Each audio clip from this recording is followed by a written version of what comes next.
ആദ്യം തന്നെ silver jubilee ആഘോഷിക്കുന്ന ഈശ്വരവിലാസം ഹയർ സെക്കൻഡറി സ്കൂളിന് എല്ലാവിധ ആശംസകളും നേരുന്നു. ഞാൻ ബഹുമാനപ്പെട്ട മന്ത്രി വേണുഗോപാൽ സാറ് പറഞ്ഞു വെച്ച അവിടെ നിന്ന് തുടങ്ങാമെന്നാണ് വിചാരിക്കുന്നത്. അദ്ദേഹം പറഞ്ഞു തുടങ്ങിയത് അല്ലെങ്കിൽ പറഞ്ഞ് അവസാനിപ്പിച്ചത് വിദ്യാഭ്യാസത്തിൻ്റെ ഏറ്റവും ഉദാത്തമായ ഭാഗം മാനവികത പഠിപ്പിക്കേണ്ട കാലഘട്ടമായിരിക്കുന്നു എന്നാണ് അദ്ദേഹം പറഞ്ഞ് അവസാനിപ്പിച്ചത്. ആദ്യം തന്നെ ഞാൻ ഒരു കാര്യം നിങ്ങളോട് പറയുകയാണ്. ജാനി കൃഷ്ണ എന്ന് പറയുന്ന മകൾ ഈ വേദിയിൽ നിന്നുകൊണ്ട് പ്രാർത്ഥന അല്ലെങ്കിൽ കീർത്തനം പാടിയ അതിമനോഹരമായ ശ്രുതി മധുരമായ ആ പ്രാർത്ഥനയ്ക്ക് നമ്മളാരും ഒരു കയ്യടി കൊടുത്തില്ല എന്ന് പറയുന്നത് വിഷമകരമായിട്ടുള്ളൊരു കാര്യമാണ്. ഇപ്പോഴും കയ്യടിക്കാൻ മടിയാണ്. കാരണം അത്രമാത്രം മനോഹരമായിട്ടാണ് ആ കുട്ടി ഈ വേദിയിൽ നിന്ന് ആ കീർത്തനം പാടിയത്. ആ കീർത്തനം പാടിക്കൊണ്ടിരിക്കുന്ന സമയത്ത് മുഴുവൻ ഞാനത് കേട്ടുകൊണ്ടിരിക്കുകയായിരുന്നു. അതിൻ്റെ ശ്രുതി പോലും മാറാതെ, ഒരു വരി പോലും തെറ്റാതെ, ഒരു വാക്ക് പോലും തെറ്റാതെ അത്രമാത്രം മനോഹരമായി പാടി അവസാനിപ്പിച്ച ആ പ്രാർത്ഥനയെന്നോ കീർത്തനമെന്നോ സംഗീതമെന്നോ എന്ത് പേര് വിളിക്കാവുന്ന അത്രമാത്രം ശുദ്ധിമധുരമായ ഒരു സംഗീതമാണ് ആ കുട്ടി ഈ വേദിയിൽ വെച്ച് സമർപ്പിച്ചത്. ഞാൻ അവളോട് പോകുന്ന സമയത്ത് ചോദിച്ചു, മോളിപ്പോൾ പാട്ട് പഠിക്കുന്നുണ്ടോ എന്ന് ചോദിച്ചു. അപ്പോൾ ഇപ്പോൾ പഠിക്കുന്നില്ല, കാരണം ഒരുപാട് കാര്യങ്ങൾ പഠിക്കാനുള്ളതിൻ്റെ പേരിൽ ബുദ്ധിമുട്ടുണ്ട് എന്ന് പറഞ്ഞു. ഞാൻ മോളോട് പറയുകയാണ്, തീർച്ചയായിട്ടും ഈ ഭൂമിയിൽ പിറന്നു വീഴുന്ന സമയത്ത് നമുക്ക് കിട്ടുന്ന, വളരെ ചിലർക്ക് മാത്രം കിട്ടുന്ന ഇത്രമാത്രം അപാരമായ സാധ്യതകളെ ഉപയോഗിക്കണം എന്നാണ് എനിക്ക് നിർദ്ദേശിക്കാറുള്ളത്. കാരണം നമ്മളൊക്കെ പലപ്പോഴും പഠനം മാത്രമല്ല ജീവിതത്തിൻ്റെ ഒരു ഭാഗം. പഠനം തീർച്ചയായിട്ടും ആവശ്യമാണ്. അതിലപ്പുറം ഇത്തരത്തിലുള്ള അപാരമായ സാധ്യതകളും കഴിവുകളുമുള്ള കുട്ടികളെ സംബന്ധിച്ചിടത്തോളം ആ രംഗത്ത് അവർക്ക് നമ്മൾ അതൊക്കെയാണ് പ്രതീക്ഷിക്കുന്നത്, ആ മക്കളിൽ നിന്ന് പ്രതീക്ഷിക്കുന്നത്. അതുകൊണ്ട് പഠനം തുടരട്ടെ, അതോടൊപ്പം തന്നെ സംഗീതവും തുടരണം എന്നാണ് ഈ തുറന്ന വേദിയിൽ വെച്ച് ആ മകളോട് എനിക്ക് അഭ്യർത്ഥിക്കാനുള്ളത്. അല്ലേ? Yes, okay. അപ്പൊ ഞാൻ നമ്മുടെ സബ്ജക്റ്റിലേക്ക് വരാം. മിനിസ്റ്റർ പറഞ്ഞ് അവസാനിപ്പിച്ചത് വിദ്യാഭ്യാസത്തിൻ്റെ ഏറ്റവും വലിയ ആവശ്യകതയെക്കുറിച്ച് പറഞ്ഞു. അതോടൊപ്പം തന്നെ ഇന്നത്തെ കാലഘട്ടത്തിൽ സൂക്ഷിച്ചുകൊണ്ടിരിക്കുന്ന, മൂല്യച്യുതി സംഭവിച്ചുകൊണ്ടിരിക്കുന്ന ഒരുപാട് കാര്യങ്ങളെക്കുറിച്ച് ബഹുമാനപ്പെട്ട മിനിസ്റ്റർ ഇവിടെ പറയുണ്ടായി. അതിനകത്ത് എടുത്തു പറഞ്ഞ ഒരു കാര്യം, നമ്മുടെ കുട്ടികളിൽ നിന്ന് പഠിച്ചുകൊണ്ടിരിക്കുന്ന ഈ കാലഘട്ടത്തിൽ പലപ്പോഴും മാതാപിതാക്കൾക്ക് വീട്ടിൽ നിന്ന് വിട്ടയച്ചു കഴിഞ്ഞാൽ ആ കുട്ടികൾ എങ്ങോട്ട് പോകുന്നു എന്ന് പറയുന്ന വല്ലാത്തൊരു ആകുലതയുടെ ലോകത്താണ് നമ്മൾ ഇന്ന് ജീവിക്കുന്നത്. പ്രത്യേകിച്ച് ഓൺലൈനിൻ്റെ കടുത്ത സ്വാധീനം, മൊബൈൽ ഫോണിൻ്റെ കടന്നുവരവ്, സോഷ്യൽ മീഡിയയുടെ കടന്നുവരവ്, ഇതെല്ലാം കൂടി ആവുന്ന സമയത്ത് കുട്ടികളുടെ ശ്രദ്ധ പലപ്പോഴും വേണ്ട സ്ഥലത്തിലേക്ക് ഫോക്കസ് ചെയ്യാതെ പോകുന്ന ഒരു ഘട്ടത്തിലാണ് ഇന്ന് ജീവിച്ചുകൊണ്ടിരിക്കുന്നത്. അതിനപ്പുറം ഇപ്പോൾ നമ്മൾ പത്രത്തിൽ വായിച്ചുകൊണ്ടിരിക്കുന്ന ഒരുപാട് പ്രശ്നം. ഇന്ന് വായിച്ചു, ഒരു കുട്ടി സ്കൂളിൽ നിന്ന് ഒരു പ്യൂൺ വഴക്ക് പറഞ്ഞതിൻ്റെ പേരിൽ ആ കുട്ടി നേരെ പോയി തൂങ്ങി മരിച്ചൊരു വാർത്ത ഇന്ന് നിങ്ങൾ വായിച്ചു. ഒരു പ്രതിസന്ധി വന്നു കഴിഞ്ഞാൽ ആ പ്രതിസന്ധി അതിജീവിക്കാൻ സാധിക്കാത്ത തരത്തിൽ കുട്ടികൾ വളർന്നുകൊണ്ടിരിക്കുന്നു എന്ന് പറയുന്നതും ഏറ്റവും ഖേദകരമായ ഒരു കാര്യമാണ്. അപ്പോൾ ഒരു വിദ്യാഭ്യാസ സ്ഥാപനം എന്ന് പറയുമ്പോൾ അതിനകത്ത് ഒരു 4 തൂണുകളായിട്ട് നമുക്ക് ആ വിദ്യാഭ്യാസ സ്ഥാപനത്തിന് സങ്കല്പിച്ചു കഴിഞ്ഞാൽ, ഒന്ന്, ഏറ്റവും പരമപ്രധാനമായ ആ വിദ്യാഭ്യാസ സ്ഥാപനത്തിലുള്ള വിദ്യാർത്ഥികളാണ് ഒന്നാമത്തെ തൂണ്. രണ്ടാമത്തെ തൂണെന്ന് പറയുന്നത് ആ വിദ്യാർത്ഥികൾക്ക് വിദ്യാഭ്യാസം കൊടുക്കേണ്ട രീതിയിൽ കൊടുക്കുന്ന അധ്യാപകരാണ്. മൂന്നാമത്തെ തൂണെന്ന് പറയുന്നത് ആ കുട്ടികളുടെ മാതാപിതാക്കളാണ്. ആദ്യത്തെ അധ്യാപകരായി ഒരു കുട്ടി പിറന്നു വീണ് കഴിഞ്ഞാൽ ആ കുട്ടികളുടെ ആദ്യത്തെ അധ്യാപകരായിട്ട് മാറുന്ന അച്ഛനും അമ്മയും.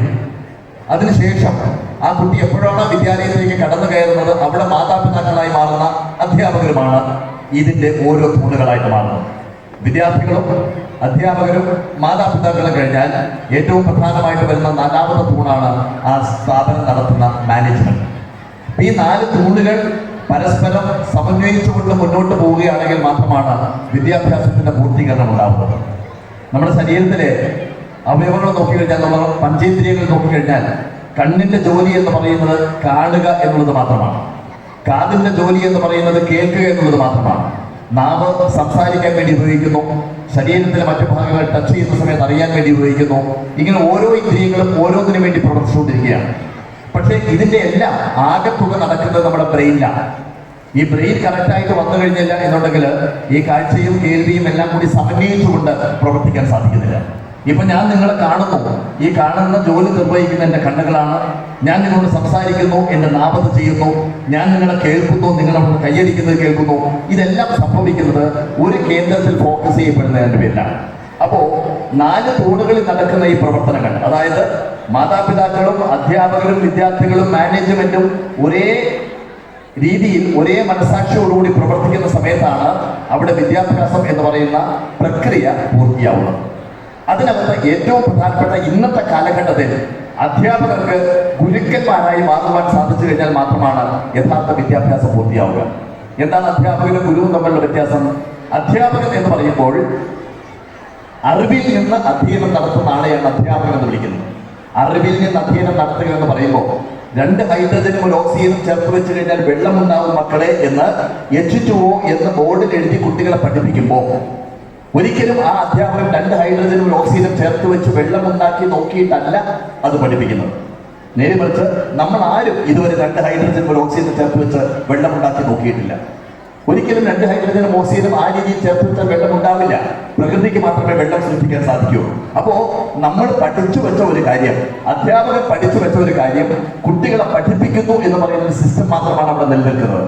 അതാണ് അറിവിൽ നിന്ന് അധ്യയനം നടത്തുക എന്ന് പറയുന്നത്. പഠിച്ചു വെച്ച കാര്യങ്ങൾ കുട്ടികളെ പഠിപ്പിക്കുന്നു.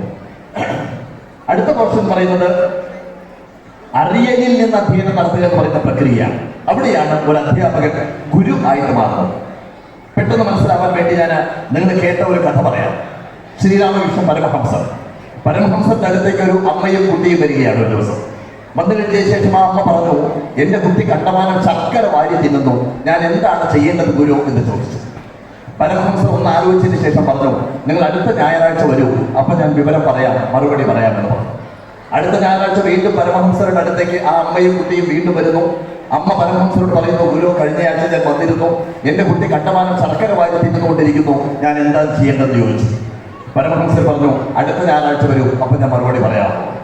അടുത്ത ഞായറാഴ്ച വീണ്ടും വന്നപ്പോ ആ കുട്ടിയെ അരികിൽ ചേർത്ത് നിർത്തി, അരികിലിരുത്തി ആ കുട്ടിയോട് ശർക്കര തിന്നുന്നതിന്റെ ദൂഷ്യവശങ്ങളും പ്രശ്നങ്ങളും എല്ലാം പറഞ്ഞ് ഒരിക്കലും ഇനി ശർക്കര വാരി തിന്നുകയില്ല എന്ന് പ്രതിജ്ഞ ചെയ്യിച്ച കുട്ടിയെ തിരിച്ചുവിടുകയാണ്. ഈ അമ്മയെ കുട്ടി കുറച്ചു ദൂരം നടന്നു പോയപ്പോൾ അമ്മയ്ക്കൊരു സംശയം, ഇതിത്ര നിസ്സാരമായ ഒരു കാര്യം എന്തിനാണ് 2 ആഴ്ചത്തേക്ക് മാറ്റിവെച്ചത്? ആദ്യ ദിവസം തന്നെ വന്നപ്പോൾ പറയാമായിരുന്നില്ലേ എന്നൊരു സംശയം തോന്നി. അമ്മ തിരിച്ചു വന്നു പരമഹംസരോട് ചോദിച്ചു, ഗുരു ഈ 2 ആഴ്ചയ്ക്ക് ശേഷം വീണ്ടും വീണ്ടും എന്നെ നടത്തിയത് എന്തിനാണ്? അന്ന് വന്ന സമയത്ത് ഈ കാര്യം പറഞ്ഞുകൂടായിരുന്നോ എന്ന് ചോദിച്ചപ്പോൾ പരമഹംസർ പറഞ്ഞു, അന്ന് എനിക്ക് ഈ കുഴപ്പമുണ്ടായിരുന്നു, കണ്ടമാനം ശർക്കര വാരി തിന്നുന്ന സ്വഭാവം ഉണ്ടായിരുന്നു. ഞാൻ വിചാരിച്ചു ഒരാഴ്ച കൊണ്ടത് മാറ്റിയെടുക്കാമെന്ന് വിചാരിച്ചു. ഞാൻ തീവ്രമായിട്ട് ശ്രമിച്ചു, പക്ഷേ അത് മാറ്റിയെടുക്കാൻ എനിക്ക് സാധിച്ചില്ല. അതുകൊണ്ട് ഒരാഴ്ച കൂടി കഴിഞ്ഞു വരാൻ വേണ്ടി അപ്പോഴാണ് ഞാൻ പറഞ്ഞത്, ഇപ്പൊ ഞാൻ ഓക്കെയാണ്, അതുകൊണ്ടാണ് ഞാൻ കുട്ടിയെ ഉപദേശിച്ചത് എന്ന് പറയുന്നത്. ഇതാണ് അറിയലിൽ നിന്ന് അധ്യയനം നടത്തുക എന്ന് പറയുന്ന പ്രക്രിയ.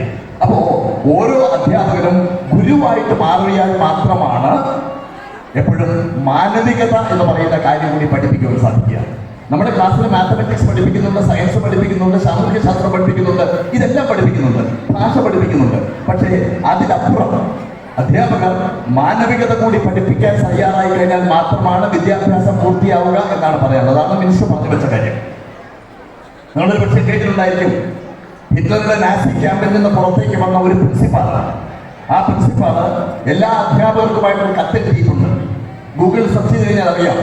ആ കത്തിൽ ഇങ്ങനെയാണ് പറയുന്നത്, ആ ക്യാമ്പിൽ നിന്ന് പുറത്തേക്ക് ഇറങ്ങുന്നതിന് മുമ്പ് കാണരുതാത്ത ചില കാര്യങ്ങൾ ഞാൻ കണ്ടു, അറിയരുതാത്ത ചില കാര്യങ്ങൾ ഞാൻ അറിഞ്ഞു, കേൾക്കരുതാത്ത ചില കാര്യങ്ങൾ ഞാൻ കേട്ടു. എന്തായിരുന്നത്? അധ്യാപകരോട് അദ്ദേഹം പറയുന്നു, അവിടെ വിദ്യാഭ്യാസം നേടിയ, ഉന്നത വിദ്യാഭ്യാസം നേടിയ എഞ്ചിനീയർമാരുണ്ടായിരുന്നു. പക്ഷേ ആ എഞ്ചിനീയർമാർ സൃഷ്ടിച്ചുകൊണ്ടിരിക്കുന്നത് ആളുകളെ കൊല്ലുവാനുള്ള സംവിധാനങ്ങളാണ് അവർ സൃഷ്ടിച്ചുകൊണ്ടിരിക്കുന്നത്. അവിടെ ഡോക്ടർമാരും നഴ്സുമാരുണ്ടായിരുന്നു. പക്ഷെ അവർ ചെയ്തുകൊണ്ടിരിക്കുന്നത് വിഷം കുത്തിവെച്ച് മനുഷ്യനെ എങ്ങനെ കൊല്ലാം എന്നുള്ളതിന്റെ പരീക്ഷണമാണ് അവർ നടത്തിക്കൊണ്ടിരിക്കുന്നത്. അവിടെ ആർമി ഉദ്യോഗസ്ഥരുണ്ടായിരുന്നു, ഉന്നത വിദ്യാഭ്യാസം നേടിയ ആർമിക്കാരുണ്ടായിരുന്നു. പക്ഷെ അവർ ചെയ്തുകൊണ്ടിരിക്കുന്നത് മനുഷ്യരെ മുന്നിൽ നിർത്തിക്കൊണ്ട് നിറയൊഴിക്കുകയായിരുന്നു അവർ ചെയ്തുകൊണ്ടിരുന്നത്. അപ്പോ വിദ്യാഭ്യാസം എന്തിനു വേണ്ടി ഉപയോഗിച്ചു എന്നുള്ളതാണ് ചോദ്യം.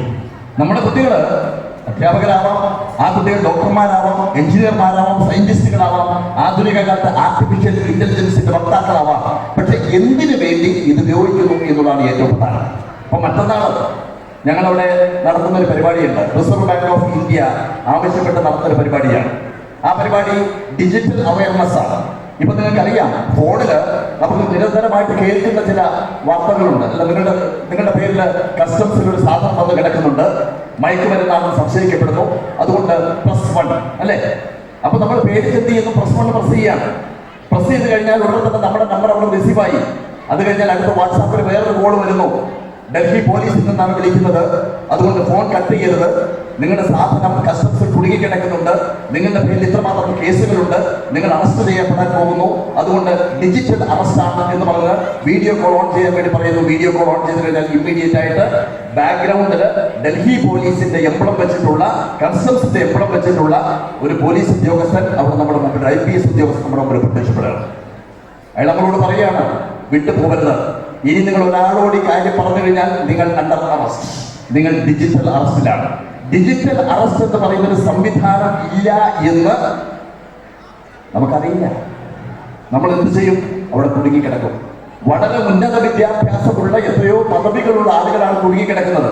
ഉടനെ തന്നെ നമ്മളോട് പറയുന്നു, നിങ്ങളുടെ അക്കൗണ്ടിൽ നിന്ന് ഇതിനകത്ത് എസ്കേപ്പ് ചെയ്യാനുള്ള വഴികളുണ്ട്, ഇത്ര ലക്ഷം രൂപ നിങ്ങൾ അയച്ചു തരണം എന്ന് പറഞ്ഞു കഴിഞ്ഞാൽ ഇമ്മീഡിയറ്റ് ആയിട്ട് നമ്മൾ നമ്മുടെ അക്കൗണ്ട് ഡീറ്റെയിൽസ് കൊടുക്കുന്നു, നമ്മുടെ പണം നഷ്ടപ്പെടുന്നു. എത്ര കോടി രൂപയാണ് നമ്മുടെ കേരളത്തിലുള്ള ആളുകൾക്ക് ഇതിന്റെ പേര് നഷ്ടപ്പെട്ടിരിക്കുന്നത്. അപ്പോ ഇത് ഈ ആർട്ടിഫിഷ്യൽ ഇന്റലിജൻസ് എന്ന് പറയുന്ന, അല്ലെങ്കിൽ ഡിജിറ്റൽ ടെക്നോളജി വെച്ചുകൊണ്ട് ആളുകളെ കബളിപ്പിക്കുന്ന ഒരു മെത്തേഡിനെ കുറിച്ചാണ് ഞാൻ പറഞ്ഞുകൊണ്ടിരുന്നത്. അപ്പോൾ ശാസ്ത്രം എങ്ങനെ ഉപയോഗിക്കണം, അവിടെയാണ് മനുഷ്യനാക്കി മാറ്റുന്ന വിദ്യാഭ്യാസ രീതി നമ്മൾ കൊടുക്കേണ്ടത്. 2 ഹൈഡ്രജനും ഒരു ഓക്സിജനും ചേർത്ത് വെച്ച് കഴിഞ്ഞാൽ വെള്ളമുണ്ടാവുമെന്ന് പഠിപ്പിക്കുന്നതല്ല.